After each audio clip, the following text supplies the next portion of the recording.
Nathalie Porter pressa ses petites mains contre la vitre de la boulangerie Sweet Dream, son souffle créant de petits nuages de buée sur la fenêtre. À l'intérieur, l'étalage brillait d'une lumière chaude, illuminant des rangées de gâteaux magnifiques, des tours de chocolat recouvertes de ganaches luisantes, des confections à la vanille ornées de délicates fleurs en sucre, des couches arc-en-ciel qui semblaient défier la gravité. Chacun était surmonté de bougies disposées avec soin, prêtes à marquer une nouvelle année dans la vie de quelqu'un. Elle avait 6 ans aujourd'hui. 6 ans, et il n'y aurait pas de gâteau. Sa mère, Jessica, s'agenouilla à côté d'elle sur le trottoir, son t-shirt gris usé et son jean délavé racontant leur propre histoire. « Je sais, ma chérie », murmura-t-elle doucement, sa voix chargée de l'épuisement des doubles shifts au dîner. « Je suis tellement désolée. Peut-être que l'année prochaine, les choses iront mieux. »« C'est pas grave, maman », répondit Nathalie d'une petite voix, essayant d'être courageuse même si les larmes menaçaient de couler. « Je comprends. On doit payer l'appartement d'abord. » Jessica serra sa fille contre elle, retenant ses propres larmes.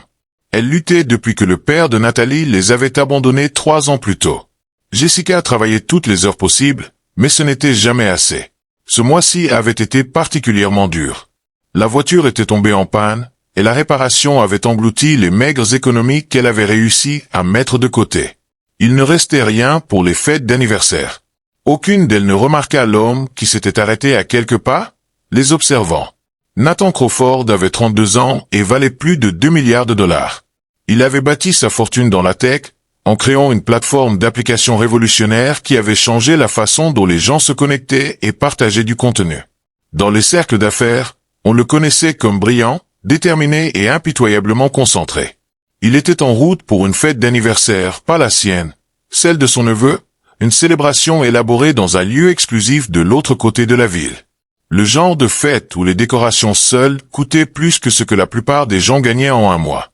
Où le divertissement était une performance privée d'un animateur pour enfants populaires. Où le gâteau était une création sur mesure ressemblant à un château et coûtant 3000 $. Nathan marchait vers sa voiture, déjà en retard, quand il avait entendu les mots de la petite fille. « Je n'ai pas eu de gâteau pour mon anniversaire. » Quelque chose dans ces mots, prononcés avec une tristesse résignée, le fit s'arrêter. Il observa la mère qui tentait de consoler sa fille, la petite fille dans son chemisier rose fané, propre mais visiblement porté maintes fois, essayant de ne pas plairer. Il les vit se lever et s'éloigner, la fille jetant un dernier regard nostalgique vers les gâteaux dans la vitrine. Nathan prit une décision. Il entra rapidement dans la boulangerie, la clochette au-dessus de la porte tintant joyeusement. La femme derrière le comptoir lui sourit, le reconnaissant immédiatement.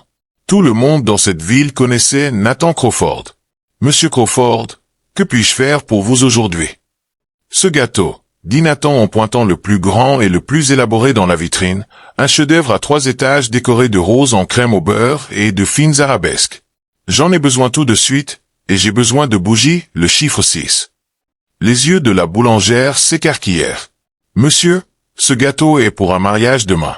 Il nous a fallu 3 jours pour le faire. » Nathan sortit son portefeuille et tendit une carte de crédit. « Je paierai pour ce gâteau et un remplacement pour le mariage, peu importe le coût.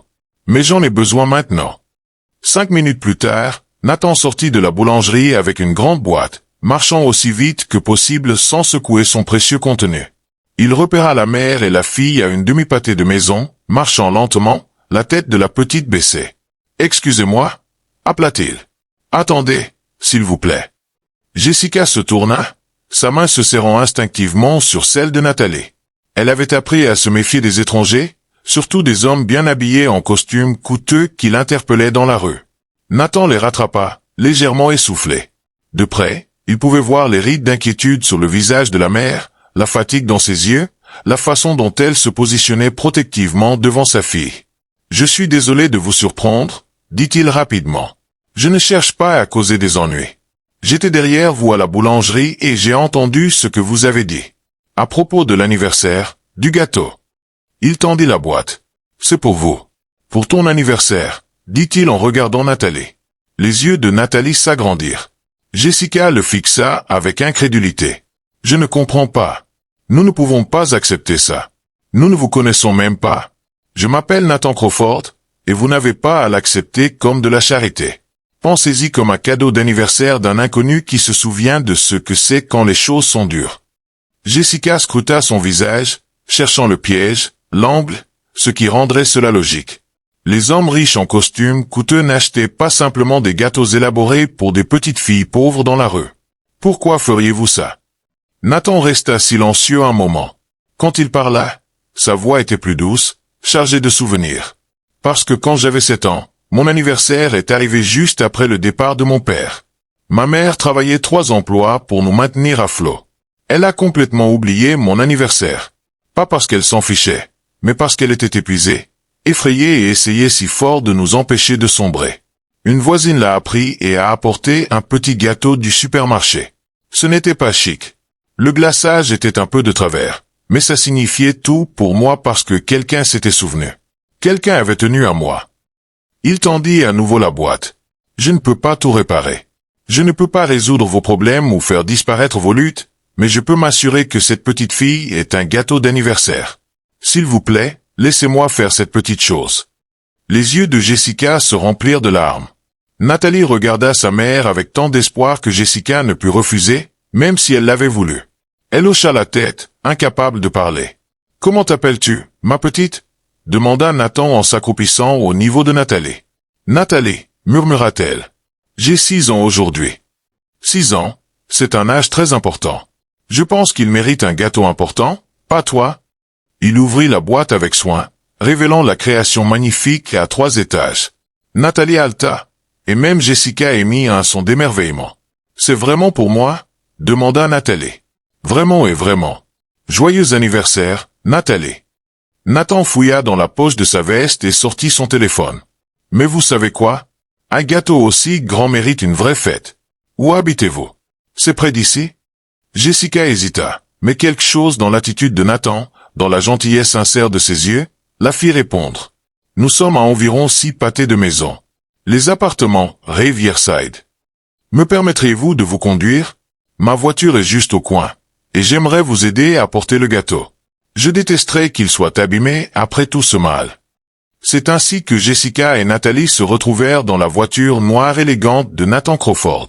Bien que Nathan ait insisté pour installer Nathalie à l'arrière et l'attacher soigneusement, s'assurant qu'elle soit en sécurité, il conduisit lentement, prudemment, traitant ses passagères avec l'attention qu'il accorderait à des royales. À l'arrivée à l'immeuble, Nathan se gara et les aida à porter le gâteau en haut. L'appartement de Jessica était petit. Une seule chambre qu'elle partageait, un minuscule salon et une cuisine à peine assez grande pour se retourner. Mais il était propre et rempli de signes d'amour. Les dessins de Nathalie scotchés au mur, des livres de bibliothèque empilés nettement sur une étagère, un vase de fleurs sauvages sur le rebord de la fenêtre. Nathan posa la boîte sur la petite table de cuisine pendant que Jessica dégageait de l'espace, écartant le dîner simple qu'elle avait prévu. Des sandwichs et des fruits, le mieux qu'elle pouvait se permettre. « Avez-vous des assiettes ?» demanda Nathan. « Et un couteau pour couper le gâteau. » Tandis que Jessica rassemblait les ustensiles, Nathan observa l'appartement, le voyant vraiment. Les meubles étaient d'occasion et usés. Le ventilateur unique à la fenêtre luttait contre la chaleur estivale, sans climatisation. La télévision était vieille et petite, mais il y avait aussi des signes de détermination farouche. L'appartement était impeccablement propre. Les quelques vêtements de Nathalie étaient pliés avec soin, et il y avait un sentiment de dignité maintenu malgré les circonstances accablantes. Il pensa à son penthouse de l'autre côté de la ville, avec ses fenêtres du sol au plafond et ses meubles design, dont la plupart il ne remarquait même plus. Il pensa à la fête d'anniversaire de son neveu, qu'il manquait maintenant entièrement. Il avait envoyé un texto à sa sœur expliquant qu'il avait une urgence d'un genre particulier, pas celle qu'on s'attendrait. « Puis-je utiliser vos toilettes ?» demanda-t-il. Pendant que Jessica finissait de préparer, Nathan s'excusa et passa un appel téléphonique. Quand il revint, son expression ne trahissait rien. Ils chantèrent « Joyeux anniversaire » à Nathalie, sa petite voix se joignant à celle de sa mère et au ton plus grave de Nathan. Quand Nathalie souffla les bougies, elle ferma les yeux si fort que tout son visage se plissa. « Que as-tu souhaité ?» demanda Nathan. « Elle ne peut pas te le dire » intervint Jessica rapidement. « Ou ça ne se réalisera pas. Tu as absolument raison. Je m'excuse. » Nathan sourit à Nathalie. « J'espère que ton souhait se réalisera, quel qu'il soit. » Ils coupèrent le gâteau, et il était aussi délicieux qu'il en avait l'air. Nathalie mangea sa part lentement, savourant chaque bouchée, les yeux fermés de bonheur. Jessica mangea plus lentement, encore submergée par le tour surréaliste qu'avait pris l'anniversaire de sa fille. Nathan mangea la sienne et parla avec elle, demandant à Nathalie sur l'école, ses matières préférées, ce qu'elle aimait faire. Elle lui raconta la bibliothèque où elle allait après l'école pendant que sa mère travaillait, les livres qu'elle adorait lire, comment elle voulait devenir enseignante un jour pour aider d'autres enfants à aimer la lecture aussi. Quand ce fut l'heure pour lui de partir, Nathan se leva et serra la main de Jessica. « Merci de m'avoir laissé partager l'anniversaire de Nathalie. Ça a été la meilleure soirée que j'ai eue depuis longtemps. »« Merci, » dit Jessica, la voix chargée d'émotion. « Vous n'avez pas idée de ce que ça signifie pour nous, pour elle. Elle s'en souviendra toute sa vie. » Nathan regarda Nathalie, qui avait du glaçage sur le menton et le plus grand sourire qu'il ait jamais vu. « Moi aussi, » dit-il honnêtement. Il quitta l'appartement et alla à sa voiture, mais ne partit pas immédiatement. Il resta assis là, pensant à la mère et à la fille à l'étage, à leur lutte et à leur résilience, à comment elles maintenaient l'amour et la dignité face à l'adversité. Il pensa à sa propre vie, à la richesse qu'il avait accumulée, à comment il dépensait plus pour les paiements de sa voiture chaque mois que ce qu'elle payait probablement pour le loyer. Il passa un autre appel. « David, c'est Nathan. J'ai besoin que tu fasses quelque chose pour moi. » Discrètement. Le lendemain matin, Jessica reçut un appel de son propriétaire. « Madame Porter, je voulais vous informer que votre loyer pour l'année prochaine a été payé en totalité. Un donateur anonyme. Ils ont aussi payé pour des réparations dans votre appartement. Nous allons installer la climatisation et réparer cette fuite dans la salle de bain que vous avez signalée. » Les mains de Jessica tremblèrent en tenant le téléphone. « Je ne comprends pas. Qui ferait ça? » Ils ont demandé à rester anonymes. Juste pour que vous sachiez que vous êtes prise en charge. Une semaine plus tard, Jessica trouva une lettre dans sa boîte aux lettres. À l'intérieur, une offre d'emploi d'une des compagnies de Nathan, un poste au service client avec un meilleur salaire, de meilleures heures et des avantages complets, y compris une assurance santé. La lettre notait qu'ils avaient reçu sa candidature qu'elle n'avait jamais envoyée et était impressionnée par son historique professionnel. Un mois après, un fonds de bourse fut établi à l'école de Nathalie, fournissant des ressources pour les élèves de familles à faible revenu. Fournitures, tutorat et programmes d'enrichissement. Nathalie fut l'une des premières bénéficiaires. Jessica soupçonna qui était derrière tout ça, mais elle n'avait aucun moyen de le confirmer. Nathan Crawford avait disparu de leur vie aussi soudainement qu'il y était apparu. Elle essaya de le contacter via sa compagnie, mais ses messages restèrent sans réponse. Ce qu'elle ignorait, c'est que Nathan avait donné des instructions strictes pour qu'elle ne soit pas informée de son implication. Il ne voulait pas de gratitude ni de reconnaissance. Il voulait juste aider. Mais Nathan ne les oublia pas. Il vérifiait régulièrement, discrètement, via des intermédiaires. Il s'assurait que le travail de Jessica se passait bien, que Nathalie prospérait à l'école. Il établit un fonds fiduciaire pour l'éducation universitaire de Nathalie, a révélé quand elle aurait 18 ans. Les années passèrent. Jessica s'épanouit dans son nouveau job et fut éventuellement promue. Elle put déménager dans un meilleur appartement, puis dans une petite maison. Nathalie excellait à l'école, son amour de l'apprentissage nourri par des enseignants et des programmes que Nathan avait financés anonymement. Quand Nathalie eut 16 ans, elle commença à faire du bénévolat dans un centre pour jeunes, aidant les enfants plus jeunes avec la lecture. Elle se souvenait être cette petite fille pressant ses mains contre la vitrine de la boulangerie, et elle voulait s'assurer que d'autres enfants ne ressentent pas ce même désir désespéré. Un jour, en quittant le centre, une voiture familière s'arrêta. Nathan Crawford en sortit, plus âgé maintenant avec des fils d'argent dans les cheveux, mais avec les mêmes yeux gentils. « Nathalie, dit-il, je ne sais pas si tu te souviens de moi. »« Nathan Crawford, répondit-elle immédiatement. L'homme au gâteau. Bien sûr que je me souviens de vous. J'ai cherché à vous remercier au fil des ans, mais je n'ai jamais pu vous trouver. Je ne voulais pas être trouvé. Je ne l'ai pas fait pour les remerciements. Je sais, mais je voulais que vous sachiez que cet anniversaire, ce gâteau, cette gentillesse, ça a tout changé. Pas seulement à cause de ce qui s'est passé après, bien que je pense que nous sachions tous les deux que vous avez fait plus qu'acheter un gâteau cette nuit-là. Nathan parut mal à l'aise. Je ne sais pas de quoi tu parles. Si, vous le savez. Le paiement du loyer, le job pour ma maman, la bourse, le fonds fiduciaire que j'ai découvert l'année dernière. C'était vous, n'est-ce pas? Nathan resta silencieux un moment, puis hocha lentement la tête.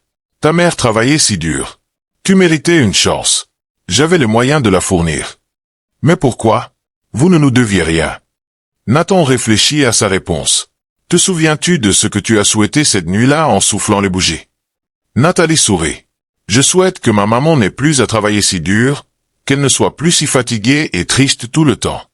Je sais que tu m'as dit que tu n'étais pas censé partager ton souhait, mais tu étais si heureuse, si pleine de gâteaux et de joie que tu me l'as murmuré avant que je parte.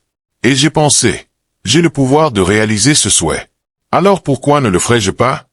Vous auriez pu juste signer un chèque et passer à autre chose. Vous n'aviez pas à mettre en place des jobs, des bourses et des fonds. Vous n'aviez pas à vous soucier de ce qui nous arrivait. Nathan regarda cette remarquable jeune femme, si différente de la triste petite fille à la vitrine, mais avec les mêmes yeux gentils. Je pense que je devais m'en soucier, parce qu'une fois que je t'ai vu, une fois que j'ai entendu ton histoire, je ne pouvais plus l'ignorer. Je ne pouvais pas prétendre que ma richesse existait dans un vide, séparé des luttes des vraies personnes. Tu m'as appris quelque chose cette nuit-là, Nathalie. Quoi donc? Que être riche n'est pas une question de combien on a. C'est ce qu'on en fait. Et la chose la plus significative que je pouvais faire avec mon argent n'était pas d'acheter une autre compagnie, une autre voiture ou une autre maison. C'était de m'assurer qu'une petite fille de 6 ans ait un gâteau d'anniversaire, et d'aider sa mère à construire une vie stable. Nathalie s'avança et le serra dans ses bras. Merci pour tout, pour nous avoir vus, pour avoir tenu à nous, pour avoir changé nos vies. Nathan la serra en retour, cette fille qui lui avait appris plus sur la richesse et le but que mille affaires ne l'avait jamais fait. Merci de m'avoir laissé faire, et d'être devenue une jeune femme si impressionnante. Ta mère doit être très fière. Elle l'est. Elle parle de vous parfois. Vous savez, elle vous appelle notre ange gardien. Je ne suis pas un ange. Juste un homme qui se trouvait au bon endroit au bon moment. Non, dit Nathalie fermement. Vous étiez un homme qui a choisi de s'arrêter. Qui a choisi de s'en soucier. Qui a choisi d'agir. La plupart des gens nous auraient dépassé cette nuit-là. Vous ne l'avez pas fait. C'était un choix. Et ça a coûté. Nathan quitta cette rencontre avec des larmes aux yeux. Il avait bâti un empire commercial, révolutionné une industrie, gagné des milliards. Mais rien dans sa carrière n'avait jamais semblé aussi significatif que cet unique acte de gentillesse un soir aléatoire 10 ans plus tôt. Il avait pensé les aider. Mais elle l'avait aidé autant, peut-être plus. Elle lui avait rappelé pourquoi la richesse comptait. Pas pour ce qu'elle pouvait acheter pour soi, mais pour ce qu'elle pouvait faire pour les autres.